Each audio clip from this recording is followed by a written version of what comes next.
자, 오늘 우리에게 주시는 하나님의 말씀은 이사야 15장, 16장 두 장의 말씀을 우리가 살펴볼 건데, 그 중에서 우리 16장의 12절부터 14절까지 말씀만 같이 한번 읽겠습니다. 16장 12절부터 14절 시작.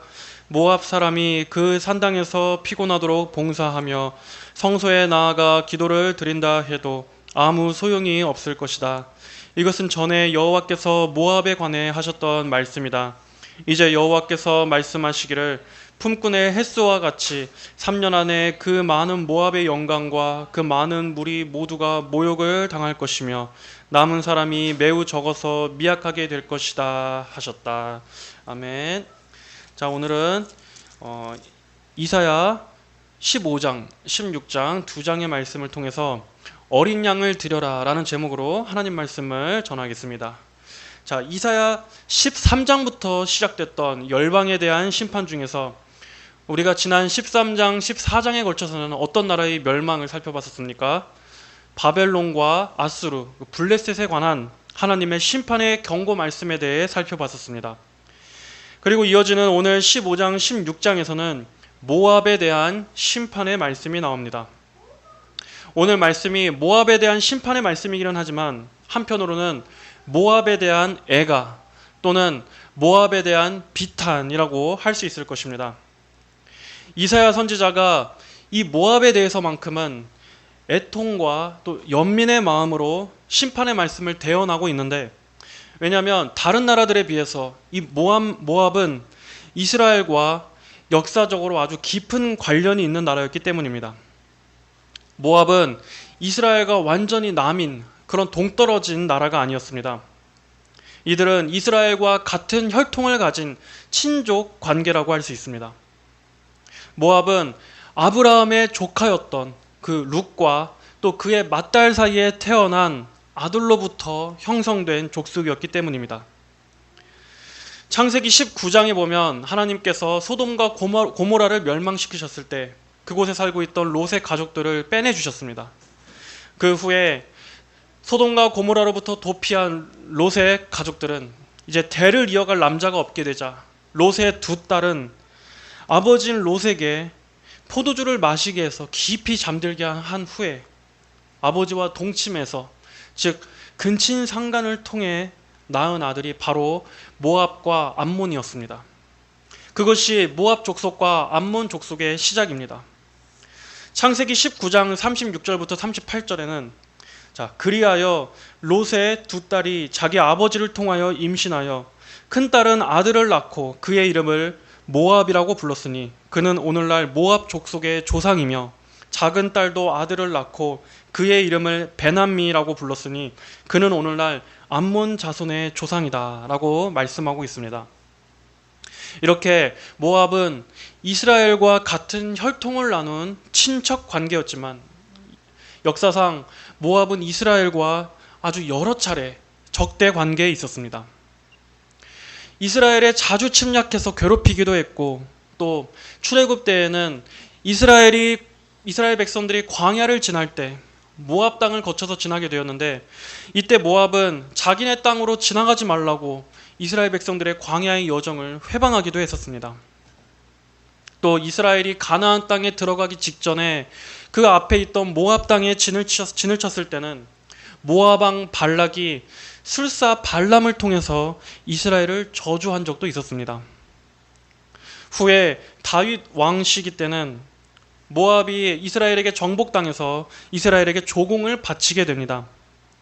그러다 나중에 솔로몬 왕 때에는 솔로몬이 모압 여자들과 통혼함으로써 모압의 신인 그모스가 이스라엘로 유입되게 되는 죄를 저지르기도 합니다.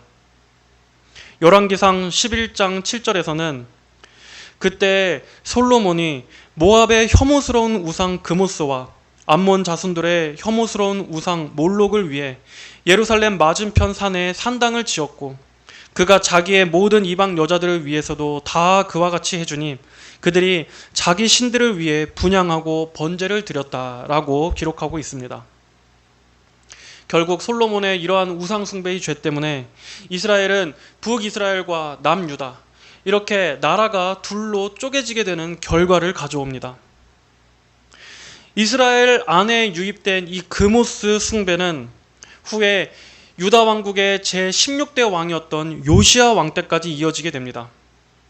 요시야 왕은 종교 개혁을 일으켜서 유다 안에서 그모스 숭배를 싹 몰아냈습니다. 열왕기 하 23장 13절 이하에서는 이에 대해 기록하기를 왕이 예루살렘 정면 멸망의 산 오른쪽에 있는 산당들을 부정한 곳으로 지정하였으니 그것은 이스라엘 왕 솔로몬이 시돈 사람들의 혐오스러운 아스다롯, 모압의 혐오스러운 그모스, 암몬 자손들의 역겨운 밀곰을 위해 세운 것이었다. 그가 기둥 우상들을 부수고 아세라 우상들을 찍어내고 그곳을 사람의 뼈로 채웠다라고 요시야의 종교개혁에 대해 이렇게 기록했습니다. 자, 여기서 잠깐 더 그모스 숭배에 대해 우리가 잠깐 더 언급하자면 모압은 가나안 신인 바알을 섬겼었지만 모압의 국가신은 바알이 아니라 그모스였습니다. 그들은 나라의 흥망성쇠가 그모스 신의 도움에 달려있다고 믿었습니다. 그모스가 축복하면 나라가 흥하고 또 그모스가 진노하면 나라가 망하게 된다라고 그들은 믿었던 것입니다.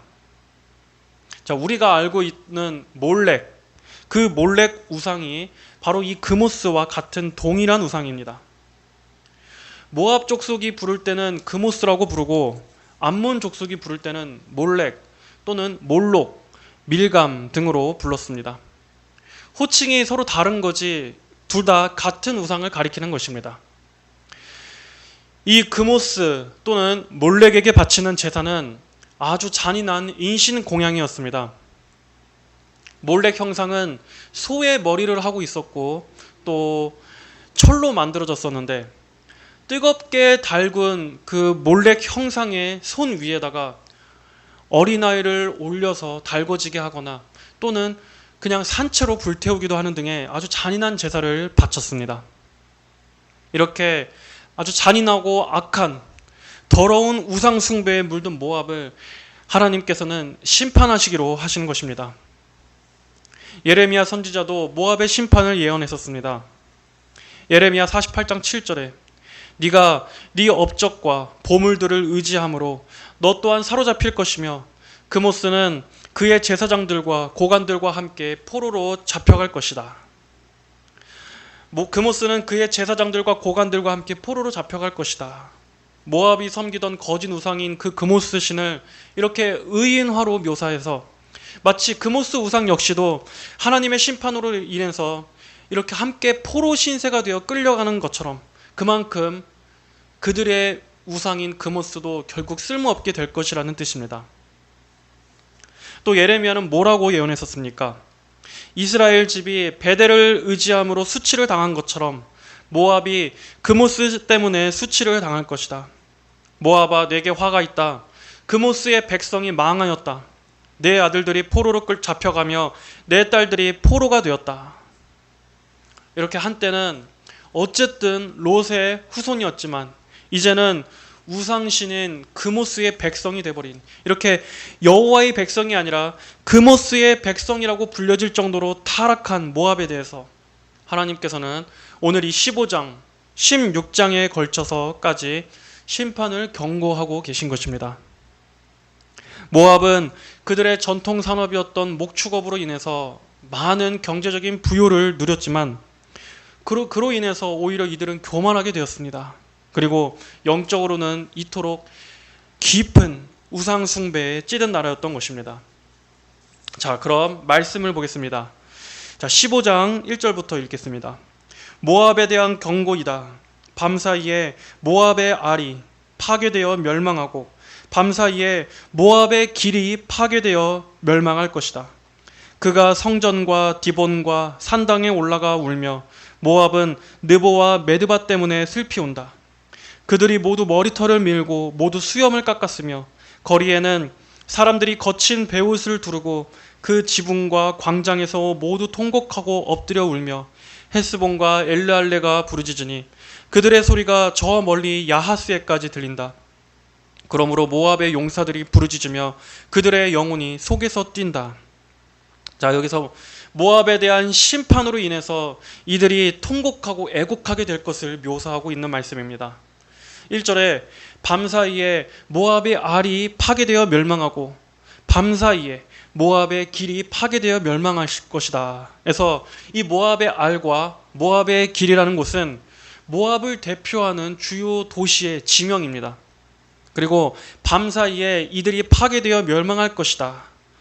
이렇게 아주 짧은 밤사이에 그만큼 갑작스럽고 신속하게 하나님의 심판이 임할 것이다. 그것도 아주 모압의 변방에서부터 중심 수도에까지 이르는 총체적인 파괴가 임하게 될 것을 말씀하는 것입니다. 또 그들은, 이 모압인들은 산당에 올라가서 울 것이라고 말씀합니다. 그가 성전과 디본과 산당에 올라가 울며 모압은 느보와 메드바 때문에 슬피 운다. 여기서 디본이라는 곳은 그모스의 신전이 있는 곳입니다. 모압이 우상으로 섬기던 그모스 신을 섬기던 곳입니다. 하나님의 심판 앞에서 그들은 자신들이 맹목적으로 섬기던 그 우상 앞에 가서 도움을 구하겠지만 그모스는 자신들을 전혀 도울 수 없음을 그때 가서 깨닫고 황망함에 슬피 울게 될 것입니다. 여기에 나오는 느보와 메드바, 그리고 또 이 4절에 나오는 헤스본과 엘르알레, 야하스는 특별한 의미가 있는 지역이라기보다는 모압 땅에 있는 산과 도시의 이름입니다. 이사야 선지자가 이렇게 모압 땅에 있는 지명들을 열거한 것은 그만큼 하나님의 심판의 범위가 광범위하다는 것을 강조하는 것입니다. 하나님의 심판이 모압 땅 전 지역에 걸쳐 임할 것이다. 그리고 그 심판은 한순간에 아주 신속하고 확실하게 갑작스럽게 임하게 될 것이다. 그때 너희의 신 그모스는 너희를 위해 아무 구원도 해줄 수 없을 것이다. 그래서 그들은 이렇게 베옷을 입고 머리털과 수염을 밀고 통곡하며 슬퍼할 것입니다. 그만큼 완전히 우상에게 배신당해서 비참하게 멸망하는 것이 이 모압의 최후입니다.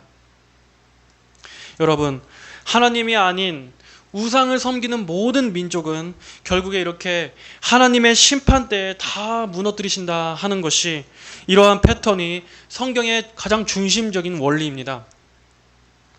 우상을 섬기면 그 끝에는 반드시 망하게 되어 있습니다. 왜냐하면 우상은 실제로 존재하지 않는 것이기 때문입니다. 오직 진정한 신은 유일하신 참 하나님 한 분뿐이십니다. 그 밖에 모든 우상들은 무엇이냐? 마귀가 사람들을 미혹해서 멸망으로 이끌어가기 위해서 마치 이 세상에 다양한 신들이 있는 것처럼 여러 가지 가면으로 사람들을 속이는 것뿐이지 결국에 이 세상의 모든 우상은 다 인간이 만들어낸 것입니다. 세상의 모든 우상에는 그 배후에 다 마귀가 있는 것입니다. 그래서 인류 종교의 역사는 결국 우상을 예배하던 역사라고 할 수 있는 것입니다. 참신은 오직 하나님 한 분뿐이십니다. 그러므로 오직 예수 그리스도를 통해서 하나님과 화목하게 되는 이 성경적 기독교 외에는 결국에는 다 우상 숭배인 것입니다. 모든 사람은 하나님께서 창조하셨습니다. 하나님만이 전지전능하시고 하나님만이 창조주이시며 또 하나님만이 우리 인간을, 사람을 지으셨습니다. 그리고 그 하나님께서는 오늘도 이 세상의 모든 만사를 주관하시고 통치하시는 주권자이십니다. 그런데 사람이 우리를 지으시고 오늘도 이 세상 만사를 다스리시는 그 하나님을 경외하지는 않고 대신에 더러운 우상을, 타락한 인간이 가공해낸 더러운 우상을 섬기고 또 악령의 영감을 받아서 만들어낸 그러한 인간의 종교들을 쫓고 있으니 인간이 그래서 저주를 받는 것입니다. 거기에는 아무런 구원도 없습니다. 거기에는 사람을 결코 생명으로 살리는 것으로 영생으로 이끌어주는 것이 아무것도 없는 것입니다. 시편 115편 34절 이하에서는 그들의 우상들은 은과 금이고 사람의 손으로 만든 것이니 입을 가졌어도 말하지 못하며 눈을 가졌어도 보지 못하고 귀를 가졌어도 듣지 못하며 코를 가졌어도 냄새 맡지 못하고 손을 가졌어도 만지지 못하며 발을 가졌어도 걷지 못하고 그 목구멍으로 소리를 내지도 못한다. 우상을 만드는 자와 그것을 의지하는 모든 자가 그와 같다라고 말씀했습니다. 하나님은 살아계신 하나님이시고, 하나님은 감히 우상과는 비교할 수도 없는, 우상들이 감히 비교할 수 없는 하나님은 크고 위대하신 하나님이십니다. 하지만 모든 우상은 다 죽은 우상일 뿐입니다. 그들은 인간을 위해서 입 하나 뻥끗하지 못하고 손 하나 내밀어서 구원을 해줄 수 없는, 아무 도움도 줄 수 없는 죽은 것들입니다. 그럼에도 마귀는 사람들을 속여서 마치 우상을 섬기지 않으면, 우상에게 정성과 치성을 드리지 않으면 저주가 임하고 벌을 받을 것처럼 그렇게 인간들을 악한 영들에 매이게 하는 것입니다. 그러나 살아계신 참 하나님은 그분의 속성과 성품 자체가 더러운 우상과는 완전히 본질적으로 다른 것입니다. 하나님은 사람들로 하여금 참 생명과 구원을 주십니다. 우상은 인간의 영혼을 탈탈 털어먹고 결국에는 비참한 파멸과 멸망으로 이끌지만, 하나님께서는 예수 그리스도를 주셔서 우리에게 실제적인 구원을 주십니다. 그래서 사람을 영원한 사망으로부터 영원한 생명으로 옮겨주시고, 캄캄한 흑암으로부터 밝은 구원의 빛 가운데로 옮겨주십니다. 그리고 천국의 영원한 안식을 예비해 주시며 우리에게 참되고 진정한 소망을 주십니다. 이렇게 죄와 저주, 인간을 짓누르는 이 죄와 저주를 멸하고 파괴시키는 것은 예수 그리스도의 십자가의 대속뿐입니다. 예수 그리스도의 십자가의 죽으심과 부활의 능력을 통해서 모든 인간의 궁극적인 원수인 이 죄와 사망 권세를 이기고, 거기에서 사람을 참된 해방과 자유를 줄 수 있는 것은 바로 오직 이 하나님, 성경의 하나님밖에 없는 것입니다. 이 하나님 앞에 우상들은 모두 다 쓸데없고 무가치한 죽은 것들 뿐입니다. 자, 5절. 내 마음이 모압을 위하여 부르짖는다 라고 말씀하십니다.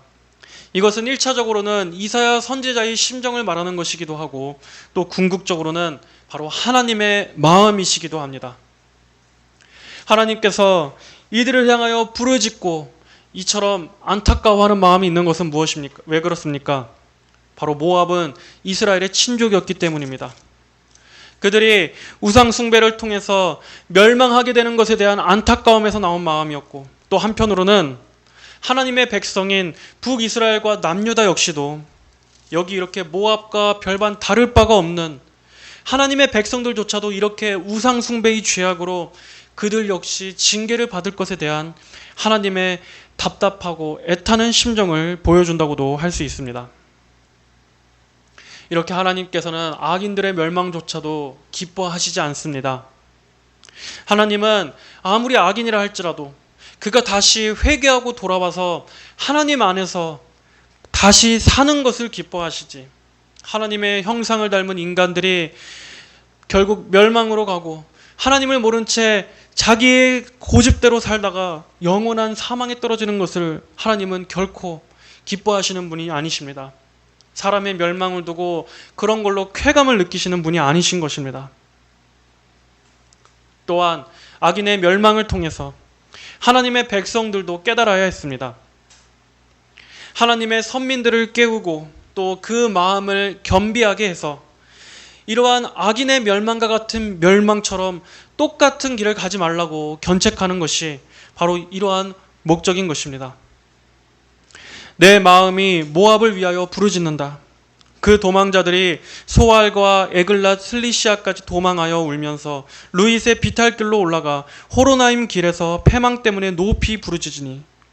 자, 이 말씀은 모압의 피난민들이 지금 모든 것이 이제 다 폐허가 돼서 살 곳을 찾아 여기저기 도망하고 있는 것을 보여주는 말씀입니다.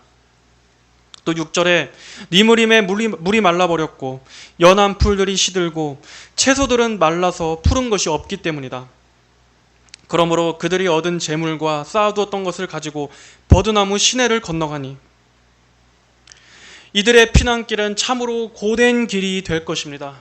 이들에게는 이러한 물이 말라버려서 마실 물조차 없고 모든 것이 황량한 길을 거쳐서 황량하고 황폐해진 땅을 걸어가는 피난길을 가게 될 것입니다. 그러면서도 자기들이 갖고 있는 재물 많은 손에 꼭 쥐고 다른 이방 땅을 향해 가고 있는 이러한 모압의 피난민들을 묘사하고 있습니다. 그 울부짖는 소리가 모압 지경에 울려 퍼지고 그들의 곡하는 소리가 에글라임까지 이르며 그들의 탄식 소리가 부엘 엘림까지 미치며 라고 말씀합니다. 자, 여기서 에글라임은 모압의 최남단에 있는 작은 성읍이고 부엘 엘림은 모압의 동편에 있는 성읍입니다. 이들의 울부짖는 소리가 이렇게 남단과 동편, 모압 전역에 퍼질 만큼 그처럼 아주 처참한 패망이 될 것이다 하는 것입니다. 자, 이어서 디몬 물에는 피가 가득할 것이다. 내가 디몬의 재앙을 더 많이 내릴 것이며 모압에서 도망친 자들과 그 땅에 남은 자들에게 사자를 보낼 것이다. 여기서 이 디몬이라는 지역이 정확히 어딘지는 알 수가 없습니다. 다만 하나님께서 정하신 그 심판의 한도가 완전히 차기까지 모압에 대해서 계획하신 그 심판을 철저하게 가할 것이고 인간이 만들어낸 피난처도 하나님께서 보내시는 이 재앙의 사자로부터 안전하게 피할 수 있는 곳은 어디에도 없을 거라는 말씀입니다. 자, 이제 16장을 보겠습니다. 자, 여기서는 하나님께서 이렇게 아주 무섭고 가혹한 심판을 내리시면서도 모압이 패망을 면할 수 있는 이러한 방도를 제시하고 있습니다. 하나님께서 긍휼을 베풀어 주시는 것입니다. 원래 다른 민족에게는 이러한 은총이 없었습니다. 그러나 모압은 아브라함의 조카 롯의 후손들이었기 때문에 그들에게도 하나님께서 이렇게 호의를 베풀어 주시는 것입니다. 하나님께서 베풀어 주신 그 긍휼의 방도는 무엇입니까? 1절, 너희는 어린 양을 이 땅의 통치자에게 드리되 라고 말씀합니다. 너희는 어린 양을 이 땅의 통치자에게 드려라. 즉 유다에게 어린 양을 조공으로 바치라는 말씀입니다. 하지만 단순히 물질을 갖다 바치라는 뜻보다는 하나님을 경외하는 유다 백성에게 순종의 자세로 나와서 영적으로 그들과 연대하라는 뜻입니다. 하나님 밖에서 우상신에게 기댈 것이 아니라 하나님을 떠나서 그들의 우상 안에서 살 길을 찾으라는 것이 아니라 바로 여호와를 섬기는 하나님의 백성의 울타리 안으로 들어와라 하는 것입니다. 이 말씀이 의미하는 더 깊은 의미는 무엇이겠습니까? 너희는 어린 양을 이 땅의 통치자에게 드리되. 자, 이 땅의 통치자는 유다 땅의 왕을 말하는 것이지만 결국에는 누구를 가리키는 것입니까? 유다 땅의 진정한 통치자, 바로 하나님이십니다. 하나님 앞에 회개함으로 나아오라는 것입니다.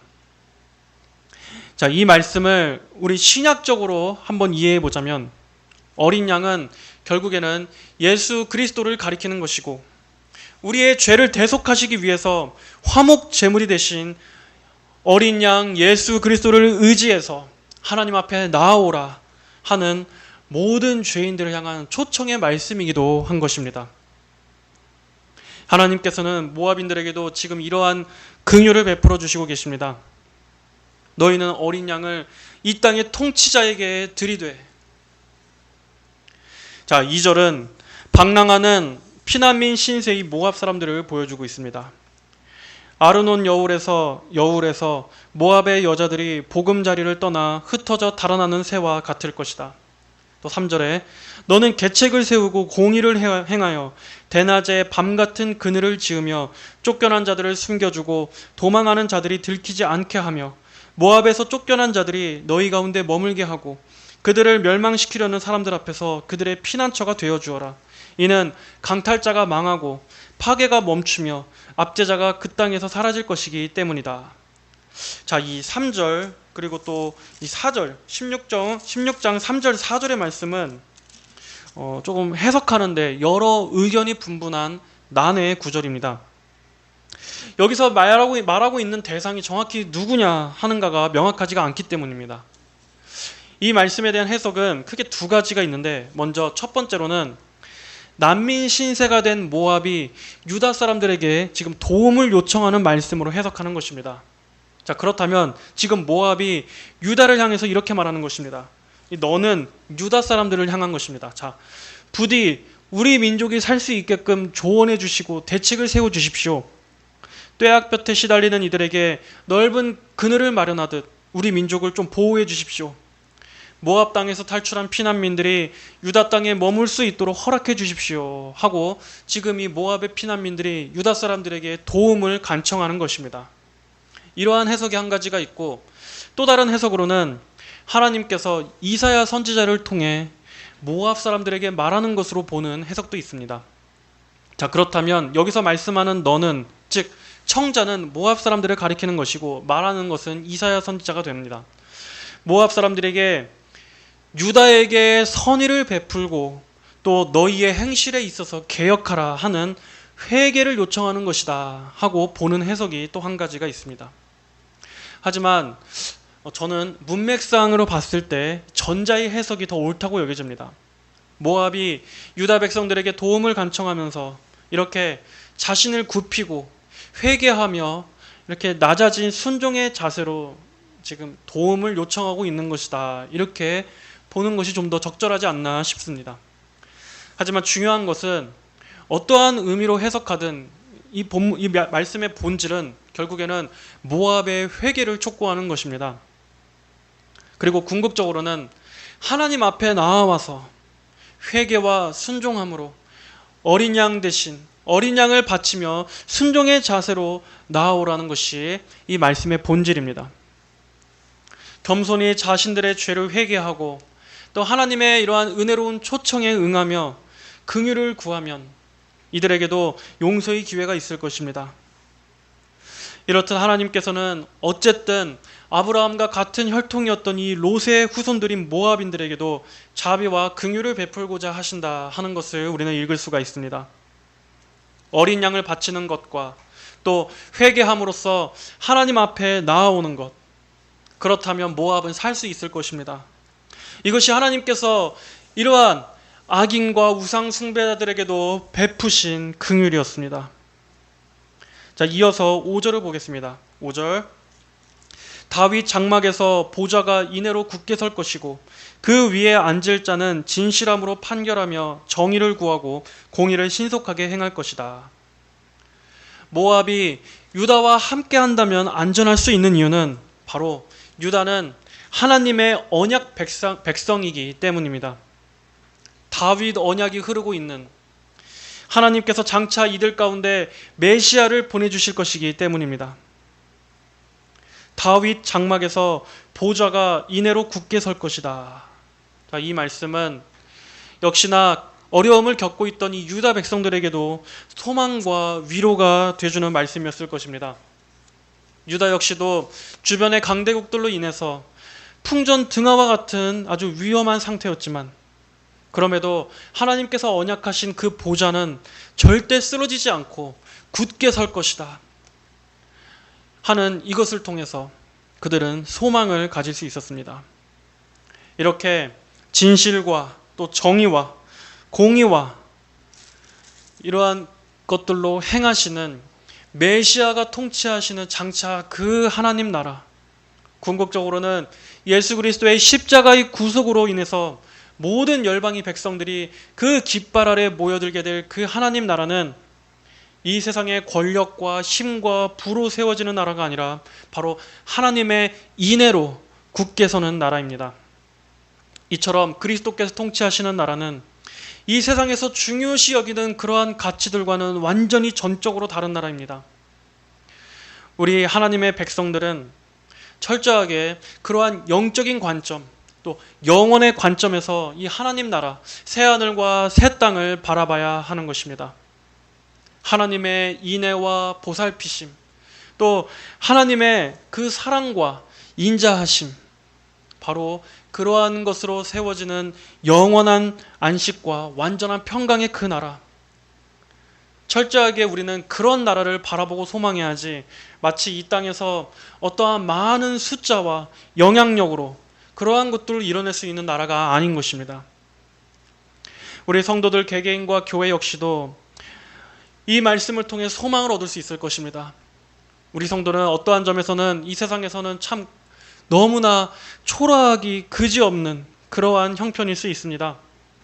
어떠한 이 세상의 많은 영광, 또 가시적인 위대함, 부와 명예와 물질적인 풍족함, 이러한 것들과는 우리 성도들의 삶이 전혀 거리가 멀 수도 있습니다. 하지만 그것으로 인해서 우리 성도들이 실망하거나 좌절하지 않을 수 있는 것은 바로 우리의 본향이 바로 여기 말씀하는 하나님의 이 보좌, 하나님의 인애로 인해서 굳게 설 것이기, 굳게 서는 바로 이곳에 있기 때문입니다. 굳게 선다라는 것은 그만큼 확실하고 확고한 것입니다. 인애는 하나님의 자녀들을 향하신 하나님의 불변하는 사랑입니다. 그리고 성도들의 소망은 오직 이 하나님의 변치 않는 사랑으로 세워질 영원한 나라, 하나님께서 계시는 바로 그곳입니다. 세상의 모든 것이 결국에는 다 무너지고 쓰러져도 하나님께서 하나님의 백성들에게 주신 이 언약은 절대 무너지지 않는 것입니다. 예수님께서 십자가로 이루신 이 구원의 은혜도 영원한 것입니다. 이렇게 하나님께서 역사를 이끌어 가시는 경륜도, 또 하나님께서 나라들을 구원으로 또 파멸로 이끌어 가시는 이러한 역사의 섭리도 모두 이렇게 예수 그리스도의 십자가의 구속사역을 중심으로 이끌어 가시는 것입니다. 역사의 중심은 그리스도이십니다. 그리스도를 기대하며 또 그리스도를 소망하며 그리스도 안으로 피하면은 살고, 그리스도를 거절하고 다른 피난처를 쫓으면 망한다. 이것이 바로 계속해서 선지서에서 일관되게 반복되는 메시지인 것입니다. 하지만 모압은 하나님의 이런 은혜로운 호의를 겸손함으로 받아들였으니까 안타깝게도 그들은 하나님의 긍휼을 거절합니다. 6절에 우리가 모압의 교만함에 대해 들었으니 심히 교만하다. 그의 거만과 교만과 무례와 분노를 들었으나 그의 자랑은 헛것이다. 그러므로 모압이 모압을 위하여 통곡할 것이니 모두 통곡하고 기라레셋의 건포도 빵 때문에 슬퍼하고 탄식하며 매우 괴로워할 것이니. 결국 모압은 교만했기 때문에 어린 양을 바치지 않고 하나님 앞에 회개하며 나오기를 거절합니다. 그리고 하나님의 그런 은혜로운 호의를 무시한 것이 하나님 앞에서의 교만이고 거만이고 하나님을 무례히 대하는 것이고 하나님을 분노케 하는 것입니다. 불신앙은 하나님의 긍휼을 거절하는 것이기 때문에 이 세상에서 가장 교만한 것입니다. 기라레셋의 건포도빵 때문에 슬퍼하고 탄식한다. 자, 여기서 기라레셋의 건포도빵이란 모압에게 경제적인 풍요로움을 가져다 주었던 이 주요 농산품인 포도, 그 포도로 만든 빵을 말합니다. 이들은 자신들의 영혼이 지금 멸망을 앞두고 있음에도, 국가적인 패망을 앞두고 있음에도, 그리고 하나님의 마지막 호의, 마지막 그 긍휼의 제안을 날려버렸음에도 이들은 그저 자신들의 경제적 기반이 무너지는 것을 더 슬퍼하고 탄식하고 있습니다. 이것이 어리석은 불신자들의 한계를 보여주는 것입니다. 이들은 영원한 것들을 보지 못하고 지금 이 지상에서의 유한한 것들을 놓기 위해 마치 팥죽 한 그릇에 장자권을 팔아버린 에서처럼 어리석은 선택을 하고 맙니다. 순간을 위해서 영원을 던져버리는 것입니다. 8절, 이는 헤스본의 밭과 신마의 포도나무가 시들었기 때문이다. 민족들의 주권자들이 그 좋은 가지를 짓밟아 버렸으니 전에 그 가지들은 야세레까지 미쳤고 광야에까지 뻗쳤으며 그 싹은 자라서 바다를 건넜었다. 그러므로 내가 야셀의 울음처럼 신마의 포도나무를 위해 운다. 헤스본이여 엘르알레여, 너희 익은 열매들과 추수한 곡식과 즐거워하는 소리가 멈추었으므로 내가 나의 눈물로 너를 적실 것이다. 기쁨과 즐거움이 기름진 밭에서 사라지며 포도밭에서 노래가 없을 것이며 즐거운 소리도 없을 것이고 포도주 틀에는 밟을 사람이 없을 것이니 내가 즐거워하는 소리를 그치게 하였기 때문이다. 한때는 자신들의 부요함을 자랑하며 즐거워했지만 이제는 심판으로 인해서 기쁨이 사라질 것이다. 내가 즐거워하는 소리를 그치게 하였기 때문이다. 너희의 즐거운 소리가 끊어질 것이다.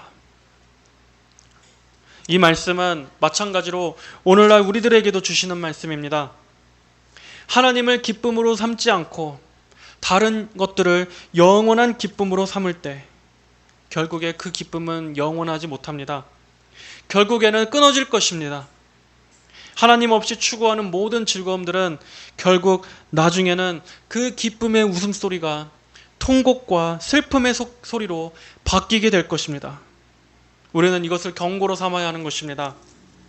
여러분, 사람은 하나님을 중심으로 살도록 지음받았습니다. 그런데 하나님이 아닌 다른 것들을 우리의 기쁨의 원천으로, 또 우리의 힘의 원천으로, 우리의 삶의 근원적인 원동력으로 삼을 때 그것은 삶의 가장 중요한 방향을 애초에 잘못 설정한 것입니다. 하나님께 지음받은 사람이 하나님 앞에서 마땅히 하나님을 경외하는 마음으로 하나님을 경배하며 살아가지 않고 하나님 앞에서 자기 주장을 하고 자기를 추구하며 온갖 자기 충족만을 추구하며 살아가는 것은 결국 그것은 하나님이 아닌 나 자신을 예배의 대상으로 삼는 것입니다. 내가 하나님이 되고자 하고 내가 나를 섬기고자 하는 것입니다. 내가 나를 숭배하는 것입니다. 죄는 내가 어떠한 윤리적이고 어떠한 도덕적인 행위의 범죄를 저지르는 것, 그 행위 이전에 먼저 하나님이 아닌 내가 중심되어 살아온 그 자체가 이미 죄입니다. 하나님을 의식하지 않고 하나님께 드려지지 않고 오로지 나의 즐거움과 나의 기쁨, 또 내가 기준이 되어서 하나님은 안중이 없이 오직 내가 나의 삶의 주권자, 내가 하나님이 되어 하나님의 자리에 앉아있는 그것이 바로 죄의 본질인 것입니다. 그래서 회개가 무엇입니까? 단순히 어떤 죄된 행위를 뉘우치는 것이 아니라 자신의 삶 전체를 내가 나의 중심이 되어 살아온 나의 모든 이 마음의 중심, 나의 태도, 나의 생각, 나의 성향, 나의 가치관, 이 모든 것, 나를 향해 있는 모든 것까지 다 이제는 하나님께로 돌이키는 것이 바로 회개인 것입니다. 나를 향해 있던 방향에서 완전히 돌이켜서 하나님을 향해 방향을 트는 것, 하나님을 내 삶의 모든 중심이자 기준이자 목적이자 방향으로 모시는 것이야 바로 말로 바로 회개인 것입니다. 회개는 이처럼 총체적인 회개가 되어야 하는 것입니다. 자, 이제 마지막 12절 이하의 말씀을 보겠습니다.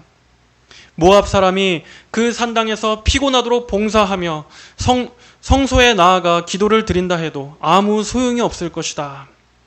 모압 사람이 그 산당에서 피곤하도록 봉사하며 성소에 나아가 기도를 드린다 할지라도 아무 소용이 없을 것이다.